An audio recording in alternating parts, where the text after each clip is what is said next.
வணக்கம். நான் உங்கள் அஸ்ட்ரோ ராஜேஸ்வரி பேசுகிறேன்.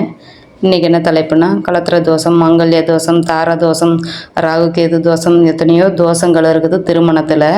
செவ்வாய் தோஷம், அதை ஒரு பார்வை பார்க்கலாம் வாங்க. அதுக்கு முன்னாடி லைக் பண்ணுங்கள், ஷேர் பண்ணுங்கள், கமெண்ட் பண்ணுங்கள். இப்போ வாங்க வீடியோக்குள்ளே போகலாம்.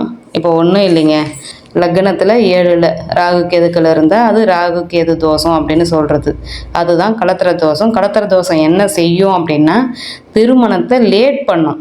மற்றபடி வேறு அதிகமான வேலைகளை செய்யறதுக்கு வாய்ப்பு கிடையாது. திருமணத்தை 30 வயசில் ஆக வேண்டியதை 33 34 வயசில் ஆக்க செய்யும்.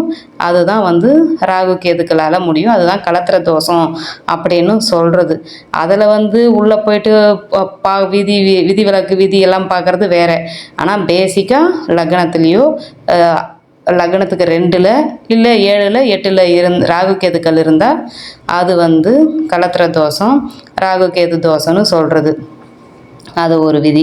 மாங்கல்ய தோஷம் அப்படின்னு சொல்கிறது எது மாதிரின்னா, செவ்வாயும் சூரியனும் ஒன்றா சேர்ந்து இருக்கிறது மாங்கல்ய தோஷம்னு சொல்லுவாங்க. எங்கெங்கே இருக்கலாம்?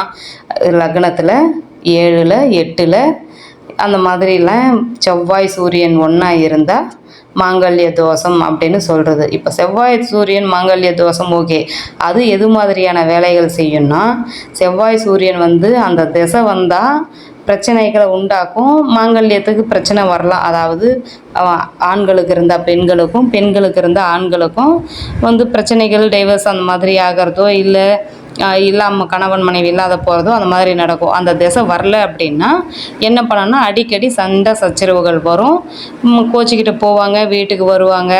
இந்த மாதிரி ஒத்துமை இல்லாமல் இருக்குமே தவிர, இல்லை அப்படி ஒத்துமையாக இருந்தாக்கா ஏதோ ஒரு வியாதிகள் ஆணுக்கோ பெண்ணுக்கோ ஒரு வியாதிகள் அந்த மாதிரியான சில பல வேலைகள் பண்ணும். அதுதான் மாங்கல்ய தோஷம். சரி, அதை பார்த்துட்டுமா. அடுத்தது என்னென்னா தாரதோஷம். அது ஆல்ரெடி பார்த்துருக்குறோம் நம்ம. தாரதோஷம் எது மாதிரியான வேலைகளை செய்யும் அப்படின்னா, ஒன்று திருமணம் சீக்கிரம் ஆயிரும், ஒன்றும் பிரச்சனை இல்லை. 1 2 3 திருமணத்தை அதிகமாகும், இல்லை திருமணமே ஆக்காமல் பண்ணும். இது மட்டும்தான் தாரதோஷம் அப்படின்னு சொல்கிறது. இது வித்தியாசங்கள் உங்களுக்கு தெரியணும் அப்படிங்கிறதுக்கு மட்டும்தான் நான் இதை போட்டு காட்டினேன். இது புரியலன்னா இன்னொரு முறை போட்டு பாருங்கள். உங்களுக்கு ஏதாவது டவுட்ஸ் இருந்தால் கேளுங்க. நான் சொன்னது ஜாதகத்தை எடுத்து பாருங்கள். எதுவாக இருந்தாலும் பர்டிகுலர் திசை கண்டிப்பாக வரணும். ஓகேங்களா? தேங்க்யூ.